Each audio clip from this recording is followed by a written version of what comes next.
Hello all, welcome to రుచి ఇంటి రుచులు.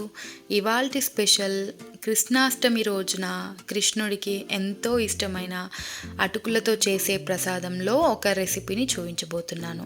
ఇది చాలా సింపుల్గా అలాగే ఈజీగా చేసుకోవచ్చు. ఎక్కువేం టైం పట్టదండి. జస్ట్ 10 to 15 మినిట్స్లో ఈ ప్రసాదం రెసిపీ రెడీ అయిపోతుంది. ఇంకా లేట్ చేయకుండా ఈ ప్రసాదాన్ని ఎలా చేసుకోవాలో చూద్దామా. ఇప్పుడు దీనికోసం నేను ఇక్కడ మందంగా ఉండే అటుకులని 1 కప్పు వరకు తీసుకున్నాను. ఇలా మందంగా ఉండే అటుకులను మాత్రమే తీసుకోవాలి. ఇందులో ఇవంతా కూడా మునిగేంత వరకు వాటర్ని యాడ్ చేసుకొని ఒక 2-3 సార్లు అయినా వాష్ చేసుకోవాలి.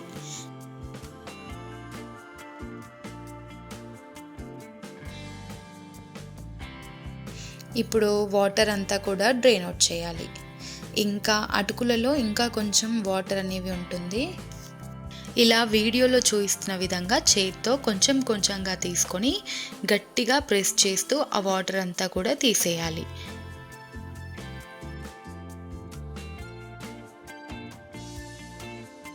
ఇలా వాటర్ అంతా తీసేసిన అటుకులంతా కూడా ఒక ప్లేట్లోకి ట్రాన్స్ఫర్ చేసుకొని పక్కన ఉంచేసుకోండి.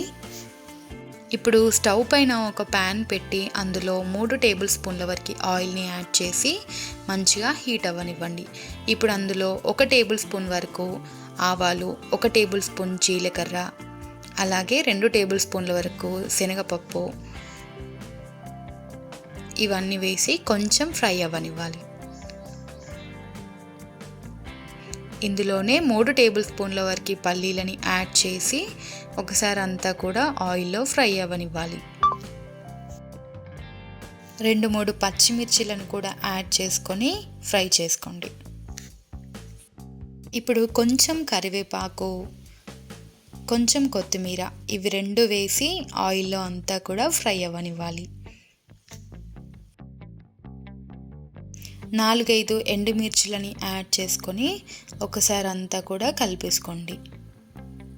ఇందులోనే 1/2 టీ స్పూన్ వరకు పసుపుని యాడ్ చేసుకొని ఆ తాలింపు దినుసులన్నీ కూడా మంచిగా కలుపుకోవాలి.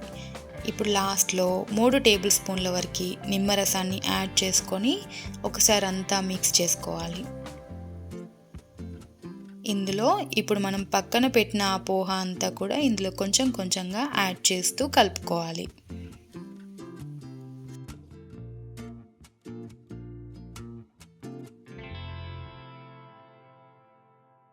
స్టవ్ ఆఫ్ చేసే ముందు కొంచెం మీ టేస్ట్కి సరిపడా సాల్ట్ని యాడ్ చేసి ఒకసారి అంతా మిక్స్ చేసుకొని పక్కన పెట్టేసేయండి. అంతే, చాలా సింపుల్గా ఒక 10 to 15 మినిట్స్లో ఒక ప్రసాదాన్ని అయితే మనం చేసేసాం.